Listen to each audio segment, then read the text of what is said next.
You don't have to do anything that people are telling you to do. If you understand what the reason for doing the thing is, grounding.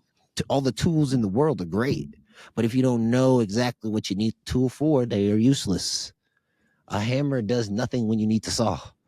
If you beat that tree long enough, it might fall down. But if you add a saw, it'll be a lot quicker.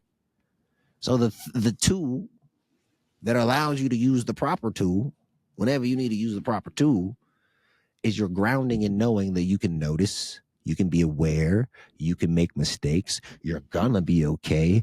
All the things in the world are gonna happen. There's nothing you could do about the things that are happening out there in the world except find peace and happiness within yourself, and then allow the peace and happiness that you find in yourself to bubble up and overflow. And then that peace and love that you feel, you're not going to give that away yet. No, you keep that for yourself and you let that overflow fill you up. And then you give your peace and the extra overflow of love that you have to others. Like, our society doesn't tell us that. It says give your cup to the other person, but they tell you in the airplane, put your oxygen mask on first before you put somebody else's on. Welcome back into Climbing the Summit podcast, where the ultimate summit is self-discovery, self-realization. I'm your host, Danny Cobbin. What is the thing that really helps when all feels lost? And that's grounding. Grounding is the ground that you stand on, what you believe, what you see to be true, what you know to be true. And when your grounding is solid, you are able to lift anything. There is a quote, give me a lever long enough and a place to stand and a place to put it, and I shall be able to move the world. Archimedes. And the big homie, Michael Neal, he used to say, it's important to have the long lever, but nobody talks about the footing, the place where Archimedes had to stand. It had to be solid. It could not be sand. It couldn't be it had to be solid. He had to have firm footing. He had to have firm grounding. And that's the thing that this podcast helps with, is resilience. And by circumstance, resilience is ultimately your well-being.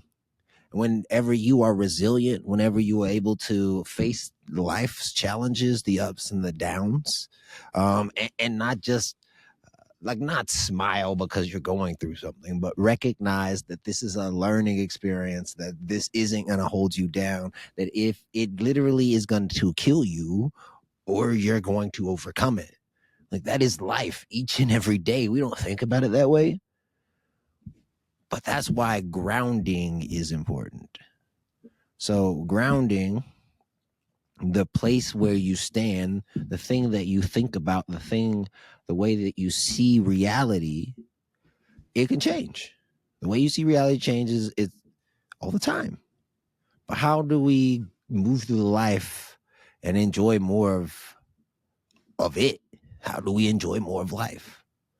And we start to see that every experience comes via thought. That's Sid Banks. That's the OG of OGs. You go look him up. Sid Banks is a Scottish welder. He had an enlightenment experience. And that enlightenment experience, he realized that it was all created of thought. Everything that we see is created of thought. And when you see the truth of that statement, you won't struggle.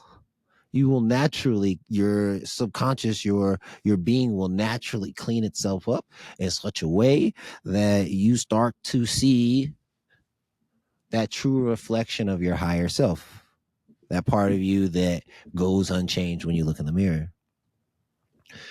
And for me, grounding was hard. It was difficult because I didn't always, oh man, that squirrel scared me. I don't know why, but he has a nut in his mouth and everything. I was like, good for him. I don't know where he got a peanut from. But grounding was a difficult thing for me to learn. It was a difficult thing for me to grasp because I was always looking for how can I help other people. But once I really understood how solid a foundation knowing your thoughts come from, knowing that you don't have to listen to those thoughts, knowing that you're not those thoughts, knowing that you can operate outside of your thinking, and this is backed up in science. This is bad. You go look it up. But we don't operate that way here in the West. We don't operate that way as human beings. We kind of operate the exact opposite. We think that we are going to break. We think that we are brittle. We think that things are going to break us. We think the things out there are going to change the things that go on within us. But the truth of it is, it's the way that I'm viewing a situation. It is the way that you're perceiving the giant, the challenge, the obstacle. Now, I'm not saying that the obstacle is not there. Yes, the obstacle is there. Because what we see, what we believe to be true, what we see is real. That's what we take action on. And we can't take action on anything as human beings if we don't see that thing to be true. So what happens is we don't recognize that our reality is made of thought.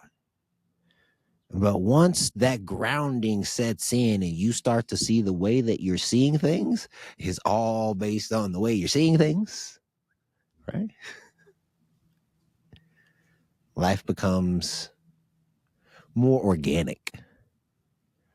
You can enjoy being under construction.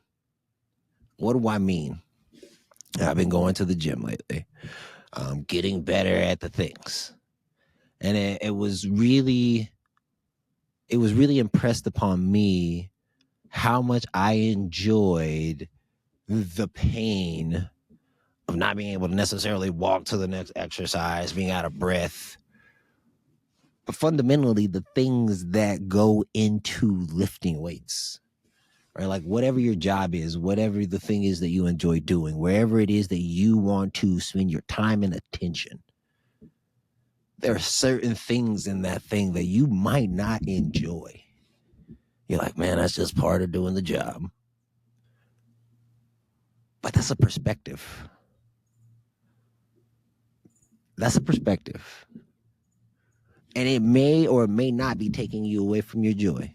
If the things and the systems that you have are in place and they are working for you, stick with those. But I am here to offer you a different perspective as a human being. I made mistakes. I still make mistakes. But when I am in the gym, and this is going somewhere, I'm focused. All the things that we talk about in meditation is happening. All the things we talk about in yoga are happening. So what's cool is to know that men historically have went to the gym for mental health, and it's helps me because I can clarify in the gym in ways that I don't clarify anywhere else. So I get in there and my legs hurt, but I know that I'm going to do the next rep. I know that I'm going to do the next set. I know that I'm going to do it. Do I want to do it? Clearly, because I'm doing it. But in my mind is telling me, man, you're done. You're toast. You're cooked. But I'm never done toast or cooked. Now, don't get me wrong. On the fourth set of 10, and I'm at 9.5, and that bar goes in reverse, it's nice to have somebody there to help spot me. That is a fact. But that is where the growth comes. The growth doesn't come in from hitting 4 sets of 10. I mean, if the goal is to hit 4 sets of 10, you hit the 4 sets of 10. You go up in weight? Are you going down in weight? What are you doing? How you doing it? Like those things are important within your own journey. Those are the little minute things that when we start to pay attention to, when we start to notice them, we can grow. We can change. We can discover who we truly are.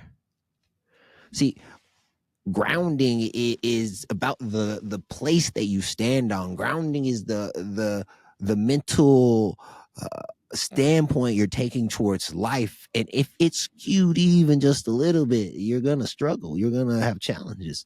But when you recognize that you're not your thinking, because you got to notice that I'm not what I'm thinking right now. I'm something completely different. That's a mental exercise in itself. Then you think, okay, well, I gotta go do meditation because people are telling me to do meditation. No, you don't. You don't have to do anything that people are telling you to do.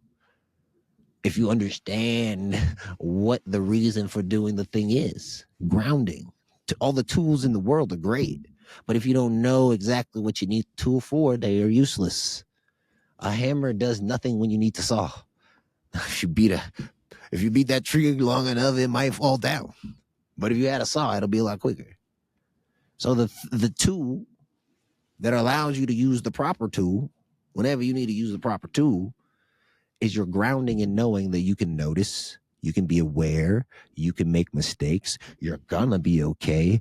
All the things in the world are gonna happen. There's nothing you could do about the things that are happening out there in the world except find peace and happiness within yourself, and then allow the peace and happiness that you find in yourself to bubble up and overflow. And then that peace and love that you feel, you're not going to give that away yet. No, you keep that for yourself and you let that overflow fill you up. And then you give your peace and the extra overflow of love that you have to others. Like, our society doesn't tell us that. It says give your cup to the other person, but they tell you in the airplane, put your oxygen mask on first before you put somebody else's on. I've been watching the movie Lost, or the show Lost. Fantastic show. I'm going back and rewatching the show. And they're in a plane crash. You put your mask on first so you can breathe. Then you help other people. Might help, might not help. But if you don't put yours on first, you can't help nobody else. So this is what, like, the only thing the Yoga Sutras say we could be selfish in is our own peace.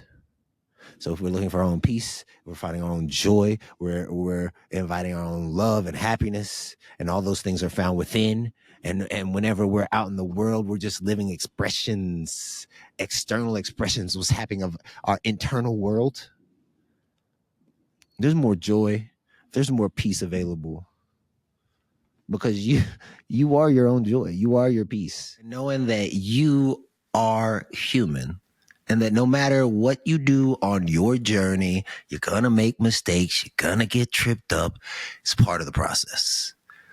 But knowing that it's part of the process is so powerful in changing your journey, changing your mindset.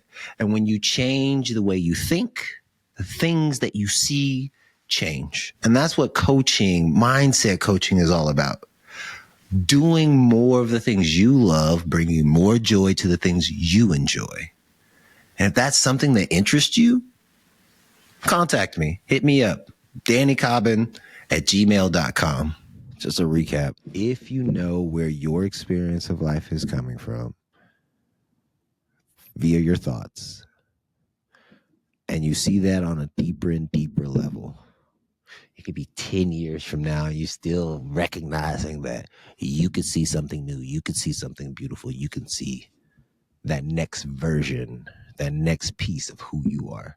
And you might not necessarily see it to the moment that you step up to it. At least that's what happens on mountains all the time, is you don't know where the next turn, the next step is. The closer you get to the top, the path is not as worn. And you will not know where you need to go until you make that next step. So in life, just recognize that the best thing, the only thing that we're asked to do is to notice.